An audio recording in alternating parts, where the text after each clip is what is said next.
Hello and welcome to another Friday football forecast. I'm Jeff Jones, joined by the other members of the KVUE Sports team, Tyler Feldman and Corey Mose.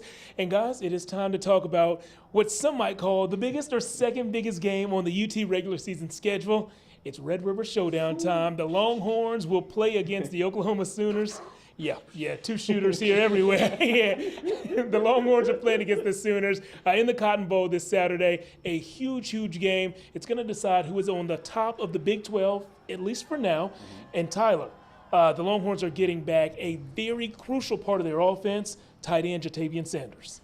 Yeah, Jeff, only the third time in this 119-year history in this rivalry that two teams enter both 5-0. And so for Steve Sarkisian to say after practice Thursday that tight end Ja'Tavion Sanders played great at practice all week and is ready to go, that is really good news for the Texas offense, because in a game that features two really good teams, you need a guy who is so dynamic and brings so many different options in plays to the offense like JT Sanders. Despite missing most of that Kansas game with that leg injury, he still ranks in the top 3 in the FBS in receiving yards for a tight end with 278 receiving yards.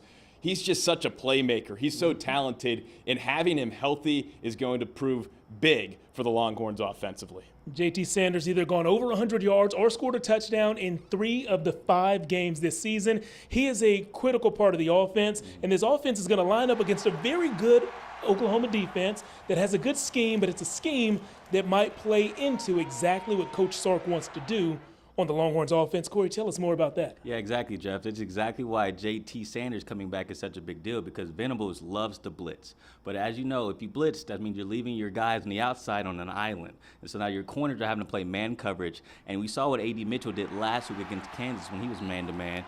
10 catches, over 120 yards throughout that game. Then you factor in JT Sanders now against Oklahoma. We get to see if Venables is going to keep doing what he's been doing all year and bringing pressure, or is he going to be a little bit smarter and leave some people back. But if you do that, Jonathan Brooks may have a big day on the ground. So it's going to be a little chess match on Saturday. Can't wait to see who comes out on top. They won 49-0 in this game a year ago. I don't think that'll be the score this time around, but I'm curious about what you guys do think the score will be. Tyler, we'll start with you. Who's going to win this game? What's the final score?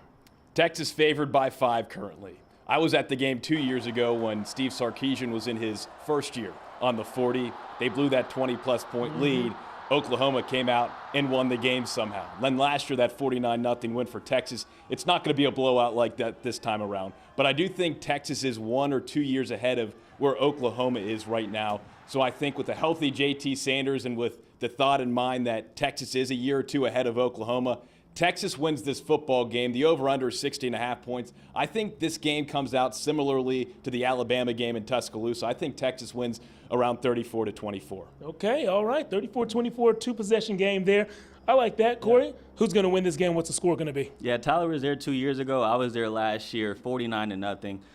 Oklahoma's gotten better. Let's start with that. They've had over 40 new recruits come in, transfers, and also kids from high school. But Texas has gotten better as well. I mean, Quinn had another year under this offense. Adding Adonai Mitchell into the mix is a big deal for this offense. And so I just don't think Oklahoma has gotten that much better to fill a 49-0 gap. So my final score right now is 31-13. UT covers by a lot. All right. I'm going to go 31-24. Let's do that. You're coming up with it on the spot right there. Why'd you say my score? Why'd you say Corey? 31-24 is what I'm saying. And here we go. I'll give you another prediction. Jalen Ford, we haven't seen him force a turnover in about 2 weeks.